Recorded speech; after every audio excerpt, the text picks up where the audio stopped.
All right, we are live. Okay, so the article I chose is regarding lobster. Um, we just had lobster earlier this week, so the topic came up, and my kids are fascinated by it. So I decided to look up some lobster articles.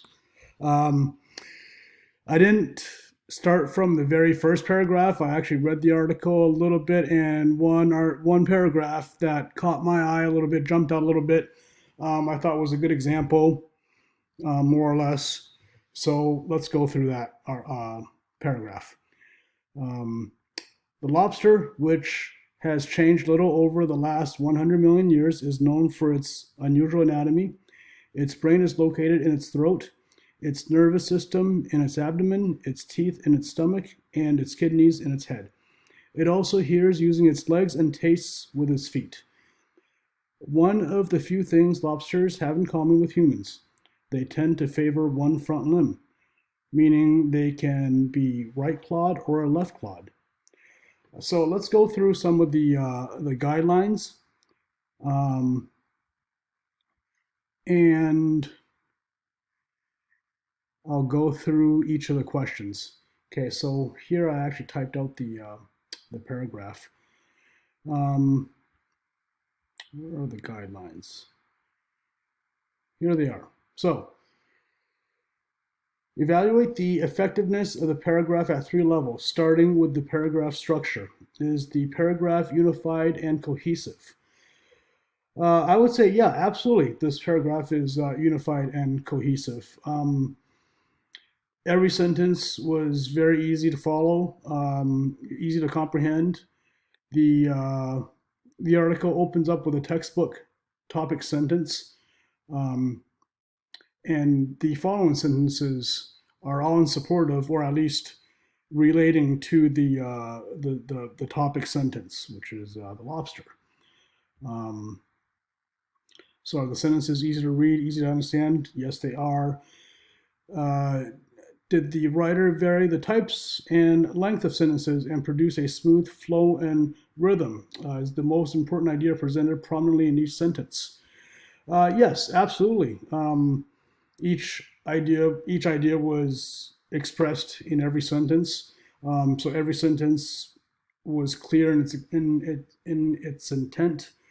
Um, and the overall objective of every sentence in the beginning of the paragraph, in the middle, was highlighting its animalistic unusualness.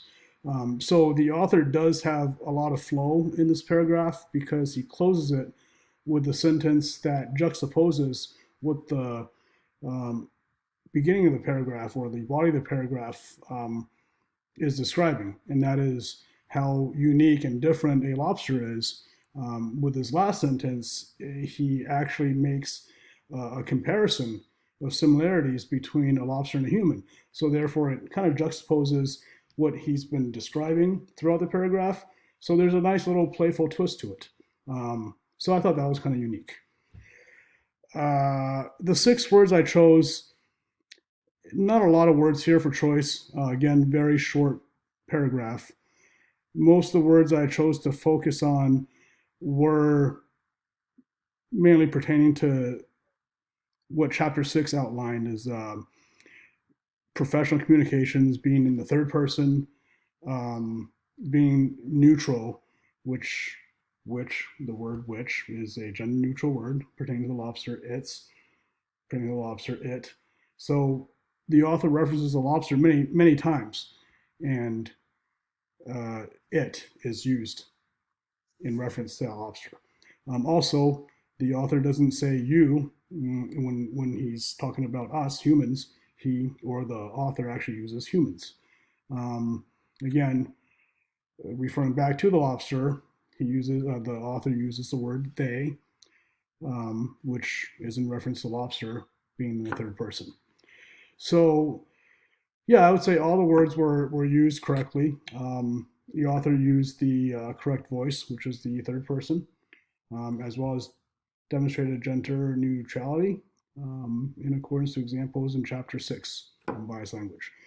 So, as far as the overall readability, each sentence obviously, like I said earlier, very, very clear and very concise, which is one of the highlights of Chapter 7 in professional communications, clear and concise and easy to understand, as well as overall readability, comprehension, being able to comprehend.